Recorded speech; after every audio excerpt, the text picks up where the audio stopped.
Welcome to finance के फंडे। हम एक अगला एपिसोड लेकर आए हैं फाइनेंस के फंडे का, जिसमें कि हम फिर से म्यूचुअल फंड के बेसिक्स की बात कर रहे हैं। इससे पिछले एपिसोड में हमने बात की थी कि आप म्यूचुअल फंड की शुरुआत कैसे कर सकते हैं और आपको क्यों ज़रूरी है म्यूचुअल फंड, उसके क्या क्या फ़ायदे होते हैं, क्या क्या चीज़ें होती हैं जो आपको फ्यूचर में बेनिफिट कर सकती हैं। और इस बार के एपिसोड में हम एक नए गेस्ट के साथ मौजूद हैं, जिनसे हम कुछ और सवाल पूछेंगे, कुछ और चीज़ें जानेंगे म्यूचुअल फंड के बारे में जो आपको निवेश करने से पहले जाननी बहुत ज़रूरी है। तो चलिए स्वागत करते हैं हमारे खास मेहमान का। हमारे साथ आज मौजूद हैं Avdhesh Garg, founder and CEO at Confidence Investment. Sir, स्वागत है आपका। जी मैडम, बहुत बहुत धन्यवाद, आपने मेरे को इनवाइट किया इस शो के लिए। इसके लिए आपका बहुत बहुत धन्यवाद। जी sir, pleasure is all ours. चलिए सर, शुरुआत करते हैं बेसिक से ही कि अगर किसी को म्यूचुअल फंड में इन्वेस्टमेंट शुरू करनी हो तो वो कैसे शुरू कर सकता है? देखिए, म्यूचुअल फंड में शुरुआत करना बहुत आसान है। म्यूचुअल फंड में हमको निवेश में शुरुआत करने से पहले क्या सोचना चाहिए, क्या देखना चाहिए, म्यूचुअल फंड क्या होता है, उसको हम समझें। म्यूचुअल फंड में क्या रिस्क इन्वॉल्व है, म्यूचुअल फंड कितने तरह के होते हैं, हम उन चीजों को समझेंगे तो हम सही डिसीजन ले पाएंगे म्यूचुअल फंड में निवेश करने का। तो सबसे पहले हम समझते हैं म्यूचुअल फंड होता क्या है। जी। ठीक है। म्यूचुअल फंड हम सबने खूब नाम सुना है, आजकल बड़ा फेमस है। म्यूचुअल फंड में एक शब्द बहुत फेमस है, SIP। ठीक जी। है, लेकिन भाई म्यूचुअल फंड में मुझे क्यों जाना चाहिए, म्यूचुअल फंड होता क्या है, पहले हम इसको जानकारी प्राप्त कर लें, उसके बाद हम निवेश की सोचें। जैसे कि हमने नाम से सुना है म्यूचुअल फंड, मिला जुला फंड या मिला जुला कोष। तो जी। इसमें क्या होता है, बहुत सारे इन्वेस्टर्स होते हैं। इन्वेस्टर्स निवेश करते हैं एक फंड मैनेजर के माध्यम से। फंड मैनेजर उनके बिहाफ पे सिक्योरिटीज खरीदता है मार्केट में जाकर के।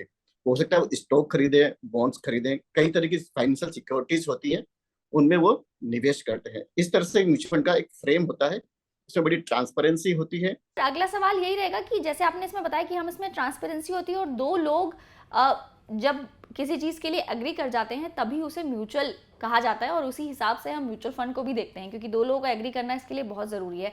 तो अगर किसी को न्यू इन्वेस्टमेंट स्टार्ट करनी हो तो इसमें क्या क्या स्टेप्स हैं जिनको उसको फॉलो करना चाहिए स्टार्ट करने से पहले? म्यूचुअल फंड मेनली दो कैटेगरी होती है। एक कैटेगरी होती है इक्विटी, दूसरी होती है डेट कैटेगरी। इक्विटी कैटेगरी के अंदर जो भी इन्वेस्टमेंट होता है पूरा इक्विटी मार्केट में या शेयर मार्केट में निवेश होता है। तो अगर शेयर मार्केट में निवेश होता है तो वहां पे उतार चढ़ाव का रिस्क रेगुलर बेसिस पे बना रहता है। हो सकता है आज आपने 100 रुपए डाले हो, कल अगर आप वैल्यू देखें तो आपको 90 रुपए दिखे, हो सकता है 80 रुपया दिखे। इसी तरह से एक दूसरी कैटेगरी होती है, उसको डेट म्यूचुअल फंड्स बोलते हैं। ठीक है, डेट का मतलब होता है उधार, ऋण, ऋण देना। जैसे कि हम बैंक में डिपॉजिट्स डालते हैं, वहां पे एक आपको फिक्स वैल्यू मिलता है। लेकिन म्यूचुअल फंड्स में, डेट म्यूचुअल फंड में जो रिस्क होता है वो इंटरेस्ट रेट का रिस्क होता है, ब्याज की दर का रिस्क होता है। ब्याज की दर का रिस्क क्या होता है कि मान लीजिए आज ब्याज का दर 8% है और कल इंटरेस्ट रेट बढ़ जाता है, RBI रेट बढ़ा देती है, 9% हो जाता है। तो हो सकता है आपका डेट म्यूचुअल फंड का रिटर्न नेगेटिव आ जाए, ये कम हो जाए। इसके विपरीत अगर डेट म्यूचुअल फंड में अगर इंटरेस्ट रेट घट जाता है तो हो सकता है आपकी स्कीम्स के रिटर्न्स बढ़ जाए। तो कभी भी हमको अगर डेट म्यूचुअल फंड में पैसा डालना हो तो ये देखना जरूरी है कि इंटरेस्ट रेट सिनेरियो क्या है, क्या नहीं है। दूसरा, इसके अंदर एक रिस्क इन्वॉल्व होता है, उसको बोलते हैं हम डिफॉल्ट रिस्क। ठीक है। डिफॉल्ट रिस्क मतलब हो सकता है आपने किसी को पैसा दिया और वो पैसा वापस ना करे, हो सकता है वो डिले कर दे पेमेंट करने में। तो डेट म्यूचुअल फंड में ये दो रिस्क होता है। और इक्विटी म्यूचुअल फंड्स में रिस्क होता है मार्केट के उतार चढ़ाव का। जैसा कि अभी हमने देखा, मार्केट 2000 पॉइंट टूटा, तो हो सकता है आपका पैसा भी 2% टूट गया हो। तो ये इक्विटी म्यूचुअल फंड में रिस्क होता है। तो म्यूचुअल फंड को हमको चूज करने से पहले, चुनने से पहले हमको उसका रिस्क देखना चाहिए। और हम रिस्क देखने के बाद अगर निवेश करेंगे तो हो सकता है हम सही स्कीम का चुनाव कर पाए। बिल्कुल। सर, मार्केट की बात की आपने, तो मार्केट में अच्छी खासी करेक्शन देखने को मिली हमें हाल ही में। ऐसे में जब मार्केट करेक्ट होता है तब लोग इक्विटीज को छोड़ के म्यूचुअल फंड को ज़्यादा पसंद करना शुरू कर देते हैं।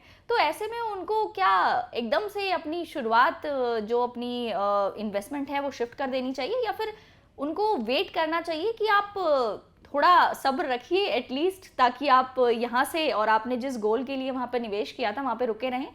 या फिर आप ये कहेंगे कि इस वक्त जब वो म्यूचुअल फंड में आते हैं तो वो सही वक्त होता है, क्योंकि उनको जो एनएवी होती है वो कम वैल्यू पर मिल जाती है?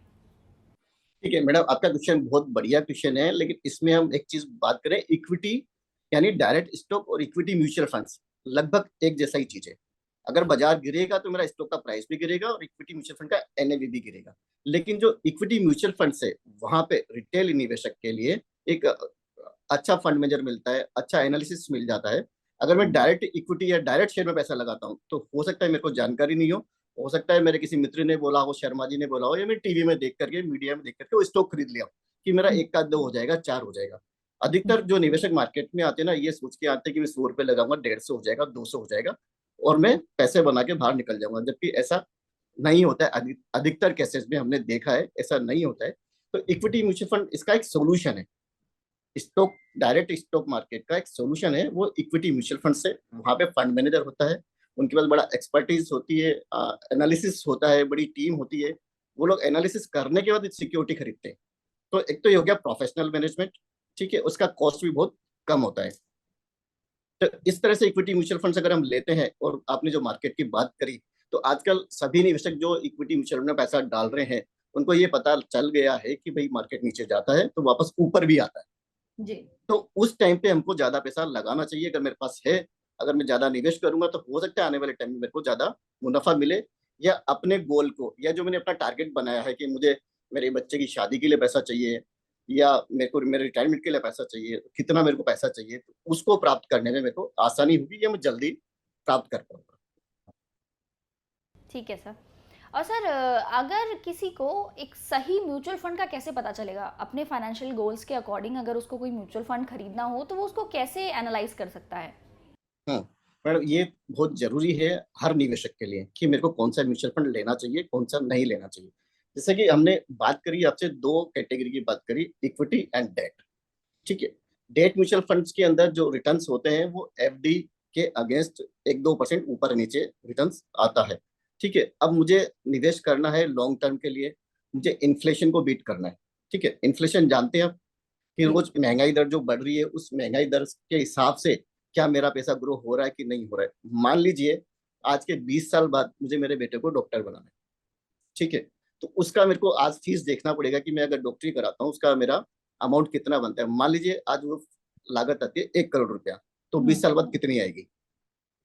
ठीक है, 20 साल बाद वो लागत बढ़ के 3 करोड़ हो जाती है। तो मुझे उस हिसाब से प्लान करना पड़ेगा कि मेरे को कौन सा इक्विटी स्कीम या डेट स्कीम, या मैं क्या स्ट्रक्चर अपनाऊं, क्या एसेट एलोकेशन अपनाऊं कि मैं अपना गोल को प्राप्त कर सकूं। जब तक हमारे सामने गोल नहीं होगा हम इक्विटी स्कीम सेलेक्ट नहीं कर पाएंगे। ये वैसे ही होगा जैसे कि मुझे यहाँ एक कोटा से मैं बोल रहा हूँ, तो कोटा से मुझे मान लीजिए बॉम्बे जाना है। ठीक है, तो कोटा से बॉम्बे जाना तो मैं टिकट कहाँ की लूंगा? बॉम्बे की लूंगा, जी। और बीच में नहीं उतरूंगा। ठीक है, ऐसा नहीं कि मैं रतलाम उतर जाऊंगा या किसी और अदर स्टेशन पे उतर जाऊंगा। तो हम जी। जब भी हम इन्वेस्टमेंट स्टार्ट करें हमारे गोल को सामने रखें, उसी हिसाब से टिकट लें कि मेरे लिए कौन सा टिकट है, कौन सा ट्रेन बेहतर रहेगा। बिल्कुल सर। सर, थोड़ी सी बात केवाईसी की करते हैं कि केवाईसी क्या है और ये म्यूचुअल फंड इन्वेस्टमेंट्स के लिए क्यों ज़रूरी हो गया है? देखिए, केवाईसी का एक फुल फॉर्म होता है नो योर कस्टमर। ठीक है, ये इसलिए जरूरी है कि ताकि कोई गलत इन्वेस्टमेंट ना आ सके। ये रेगुलरिटी का नियम है कि मुझे मेरे कस्टमर्स की पहचान होनी चाहिए। तो उसके लिए हम पहचान कैसे कर सकते हैं, उसके 2 प्रूफ लेते हैं। एक तो पैन कार्ड, ठीक है, दूसरा आधार कार्ड, फोटो। ये तीनों चीजें होना चाहिए। उसके बाद एक केवाईसी बनता है, नो योर कस्टमर का प्रोफाइल कंप्लीट होता है। उसके बाद वो किसी भी म्यूचुअल फंड स्कीम में निवेश करने लायक बन जाता है। अगर मेरे पास केवाईसी नहीं बना हुआ है तो मैं किसी भी स्कीम में निवेश नहीं कर सकता। जी सर। और सर, अगर हमें ऐसे बाज़ार में निवेश करना हो, जब हमने दो तरह के म्यूचुअल फंड की बात की, इक्विटी और डेट की, तो आपने एक वो बताया कि इस तरह से म्यूचुअल फंड निवेश कर सकते हैं। लेकिन अगर जैसे अब बहुत सारी कैटेगरीज आ गई हैं, हाइब्रिड कैटेगरी है, एसेट एलोकेशन फंड है, अलग अलग तरह के फंड्स आ गए हैं। अगर इनमें से किसी को कोई फंड चुनना हो तो ऐसे बाज़ारों में, जब बाज़ारों में बहुत ज़्यादा उतार चढ़ाव चल रहा हो, तो उन्हें किस तरह के फंड को चूज़ करना चाहिए? देखिए, बाजार के उतार चढ़ाव से निवेशक को कोई लेने देना नहीं है। जो मैंने बात करी, मुझे यहाँ से मेरे घर से बॉम्बे जाना है। बॉम्बे जाने के लिए मेरे को सबसे पहले एयरपोर्ट पहुंचना है। ठीक है, तो एयरपोर्ट के लिए मैं क्या लूंगा? टैक्सी। ठीक है, और एयरपोर्ट से मेरे को मतलब आगे जाना है तो मैं प्लेन लूंगा। तो डिपेंड और मेरा मतलब गोल क्या है, टारगेट क्या है। अगर डेट जो म्यूचुअल फंड स्कीम्स होती है ना, उनके रिटर्न्स बहुत कम होते हैं। ठीक है, अगर मेरे को 20 साल का गोल है और मैं डेट म्यूचुअल फंड में बैठा रहता हूँ तो हो सकता है मैं अपने गोल को प्राप्त नहीं कर पाऊँ। और मेरा 1 साल का गोल है और मैं इक्विटी म्यूचुअल फंड में चला जाऊँ, मुझे मेरे घर से और एयरपोर्ट जाना है, मैं प्लेन से जाऊंगा, कैसा रहेगा? इट्स रॉन्ग, है ना? तो सही इक्विटी स्कीम सेलेक्ट करना जरूरी है, और वो तभी हो पाएगा जब मेरे सामने मेरा टारगेट होगा या गोल होगा। तो लंबे समय के लिए मुझे निवेश करना है तो मुझे वहां निवेश करना है जहां मुझे ज्यादा रिटर्न मिले, चाहे वॉलेटिलिटी कितनी भी हो। उतार चढ़ाव से मेरे को कोई फर्क नहीं पड़ रहा है, लेकिन मेरे टारगेट को अचीव कर पाऊँ। और मेरा शॉर्ट टर्म का गोल है तो वहां पे मुझे डेट म्यूचुअल फंड्स का सहारा लेना चाहिए। जी। सर एक आखिरी सवाल लेते हैं। आखिरी सवाल ये कि जब कोई म्यूचुअल फंड चूज़ करता है तो वो उसके रिटर्न ज़रूर देखता है, लेकिन उसमें बहुत कन्फ्यूजन रहती है क्योंकि उसमें जो एब्सोल्यूट रिटर्न होता है और सीएजीआर रिटर्न होता है।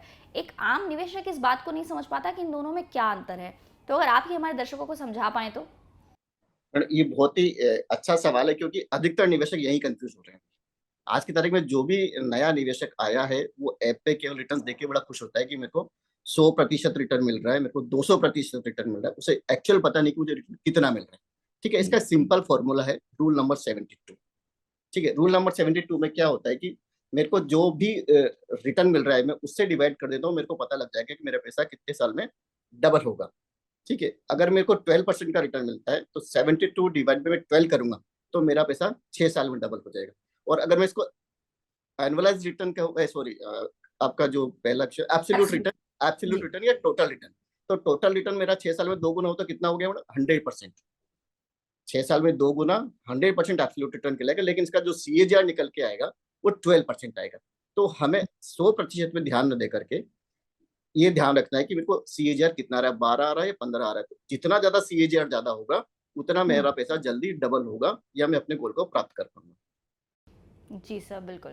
सर आपने बहुत अच्छे तरीके से हमारे दर्शकों को ये समझाया कि कोई भी निवेश जब आप करें, स्पेशली म्यूचुअल फंड में, तो उसके लिए आपको किन किन फैक्टर्स पर ध्यान देना बहुत ज़रूरी है और स्पेशली जो रिटर्न की हमने बात की, ये जानना बेहद ज़रूरी है क्योंकि जब भी कोई निवेश करता है तो वो आजकल निवेशक जागरूक भी हो गए हैं, थोड़ी रिसर्च ज़रूर करते हैं, लेकिन फिर भी इस चीज़ में बहुत कंफ्यूज रहते हैं कि वो उनका एब्सोल्यूट रिटर्न देखें या फिर सीएजीआर रिटर्न देखें। तो ये बात आपने बहुत क्लियरली समझाई दर्शकों को कि सीएजीआर ज़्यादा इंपॉर्टेंट है ताकि आपको ये पता चल सके कि आपका पैसे की जो ग्रोथ है वो आने वाले समय में कितनी अच्छी तरह से हो सकती है। सर आपका बहुत बहुत शुक्रिया आज हमारे साथ जुड़ने के लिए और हमारे दर्शकों को इतनी अच्छी इंसाइट्स देने के लिए। जी, थैंक यू वेरी मच। जी, और मैं दर्शकों से भी कहना चाहूँगी कि मैं फिर से म्यूचुअल फंड का एक और एपिसोड लेकर आऊँगी। ये सीरीज़ अभी चलती रहेगी जिसमें आपको हर महीने ऐसा कुछ जानने को मिलेगा जिसके बारे में आपने भले ही सुना हो लेकिन शायद आपको उसके बारे में क्लैरिटी ना हो। तो इसीलिए बने रहे हमारे साथ और अपने सवाल भी पोस्ट करते रहें ताकि हम आपके सवाल भी पूछ सकें। तब तक के लिए देखते रहें जागरण बिजनेस।